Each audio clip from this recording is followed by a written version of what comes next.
Assalamualaikum dan salam sejahtera diucapkan kepada Miss Izati, lecturer litas kita pada kali ini serta rakan-rakan yang saya kasihi sekalian. Jadi pada hari ini saya Muhammad Syamil Arsyad serta rakan saya Umar bin Abdul Hadi akan membincangkan tentang teknik pembuatan kertas di tamadun Cina. Jadi, penciptaan kertas merupakan perkara penting dalam sejarah manusia. Sebelum kertas dicipta, rakyat Cina menulis dengan menggunakan perkataan yang diukir pada kulit kura-kura, tulang binatang, kepingan buluh dan juga kayu. Perkataan yang dipahat pada kulit kura-kura dan tulang binatang sangat terkenal di dunia. Perkataan Mandarin zaman moden berasal daripada perkataan yang dipahat. Kain sutra juga pernah digunakan untuk menulis, akan tetapi kegunaannya terhad kepada kalangan diraja dan golongan bangsawan Cina sahaja. Teknik membuat kertas telah dicipta oleh Cai Lun dengan bahannya menggunakan fiber tumbuhan pada tahun 105. Teknologi membuat kertas ini kemudiannya telah dibawa dan diperkenalkan ke dunia barat melalui jalan sutera lama, The Old Silk Road, dan tiba di Eropah pada kira-kira kurun ke-13. Seterusnya kita akan beralih kepada 12 langkah pembuatan kertas.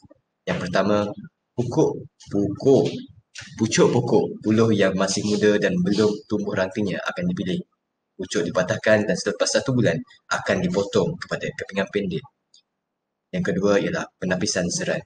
Serat buluh direndam dalam kapur sehingga kulitnya. Maafkan saya lagi sekali. Proses kedua ialah proses penapisan serat. Serat buluh direndam dalam kapur sehingga kulit buluh dan sekam tertanggal sepenuhnya. Seterusnya meninggalkan serat yang diperlukan. Proses yang ketiga ialah proses mengukus. Setelah serat hancur, ia akan direndam lagi dalam periuk. Proses keempat ialah proses mencuci dilakukan.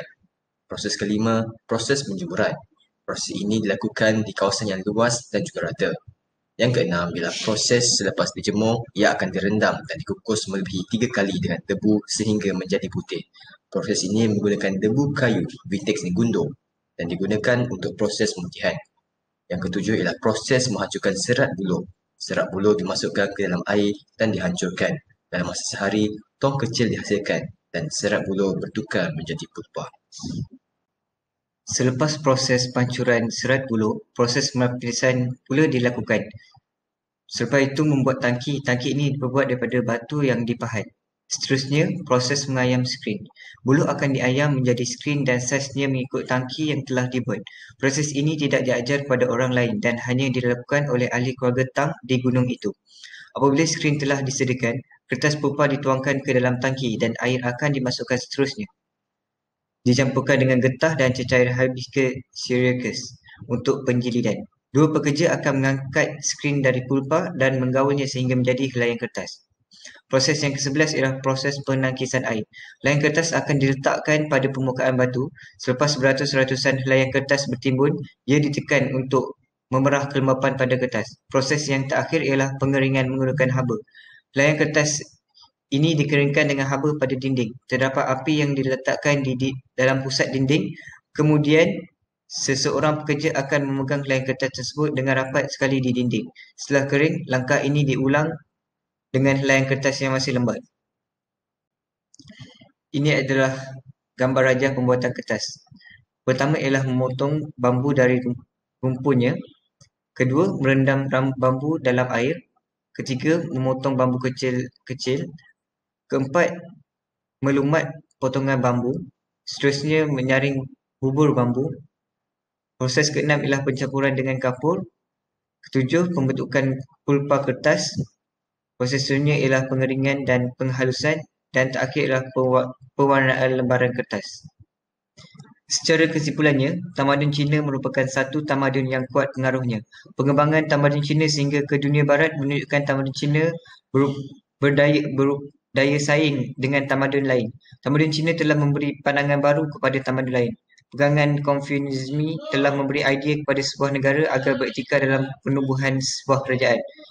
Konsep Konfusianisme yang mementingkan humanitarianism dan intelektual adalah bersesuaian untuk diamalkan dalam kehidupan harian manusia. Akhir kata, kebolehan tamadun Cina dalam teknologi dengan menyumbangkan proses pembuatan kertas kepada dunia telah menunjukkan tamadun Cina telah awal lebih maju berbanding dengan tamadun lain. Walaupun pada zaman pemerintahan Yongzheng, dasar isolasi telah diperkenalkan, ini tidak memunahkan masyarakat Cina, namun sedikit sebanyak memberi impak kepada kemajuan secara global. Kebangkitan para intelektual Cina setelah Cina kalah beberapa kali dalam peperangan telah memberi kesan positif kepada pembangunan Cina. Revolusi gerakan kebudayaan baru yang dilancarkan oleh para intelektual Cina telah menyedarkan kerajaan Cina bahawa pembaharuan perlu dilakukan untuk memajukan sesebuah tamadun. Gangan Konfusianisme semakin terhakis apabila ramai rakyat Cina diberi pendidikan sekularisme barat. Sekian dari kami, terima kasih.